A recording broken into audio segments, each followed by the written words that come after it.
అంతా ఏమిటనుకుంటున్నారా? ఇంద్ర సినిమా కోసం బాబాయ్ శాస్త్రి గారు రాసినటువంటి మణిశర్మ గారి కంపోజిషన్, చిరంజీవి గారి కోసం బాలసుబ్రహ్మణ్యం గారు, నా శిష్యుడు మళ్ళీ వాన కోసం రాయలసీమ ప్రాంతంలో జనాలు గుక్కెడు మంచినీళ్ళ కోసం తప్పించిపోతుంటే ఆ మబ్బుని చూసి వాళ్ళు ఆనందపడి ఆ చిరుజల్లు వాళ్ళ ఇంట్లో ముత్యాలు చల్లని అంట.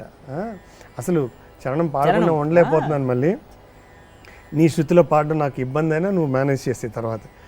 రాకాసులు ఇక లేరని ఆకాశానికి చెప్పని ఈ రక్తాక్షర లేఖని ఇప్పుడే పంపని, అన్నెం పుణ్యం ఎరుగని మా సీమకి రారమ్మని ఆహ్వానం అందించని మెరిసే మబ్బుని మెరిసే చూపుని, తొలిగింది ముప్పు అని నీలి మబ్బు మనసారా నవ్వని, చిరుజల్లు ముంపు మన ముంగిలంత ముత్యాలే చల్లని.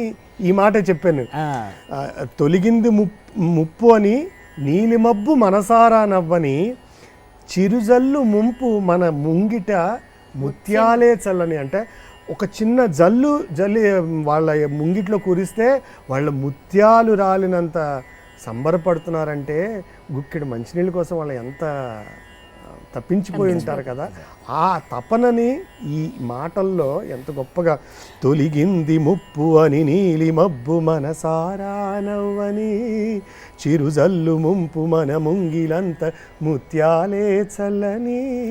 ఆశాసు గంధమై నేలంతా సంక్రాంతి గీతమే పాడేలా, శాంతి మంత్రమై గాలంతా దిశలన్నీ అల్లని ఈ వేళ, జడివాన జాడతో ఈ వేళ జన జీవితాలు చిగురించేలా, రాళ్ల సీమలో ఈ వేళ రతనాల ధారలే కురిసేలా, గల్లు గల్లు మని సిరిము వల్లి చినుకే చేరగా, జల్లు జల్లు మని పులకింతల్లు పుడమే పాడగా.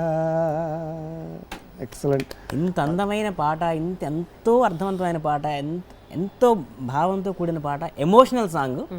అది నిజంగా అటు నా కళ, నేను అసలు ఎప్పుడు ఏ తపస్సు చేసుకుంటే ఈ జన్మలో నాకు ఈ అదృష్టం కలిగింది తెలియదు కానీ, బట్ ఈ అదృష్టాన్ని కల్పించిన దర్శకులు మణిశర్మ గారు, నిజంగా ఈ సందర్భంలో ఆయనకి మాత్రం నిజంగా సహస్ర కోటి కృతజ్ఞత వందనాలు తెలియజేసుకుంటున్నాను. ఎందుకంటే లేకపోతే ఈ కాంబినేషన్లో మళ్ళీ నా జీవితంలో వచ్చేదో రాదో కూడా తెలియదు. కానీ ఇలాగా ఈ అవకాశం ఇచ్చిన నిజంగా ఆయనకి కూడా హృదయపూర్వక ధన్యవాదాలు తెలియజేసుకుంటున్నాను.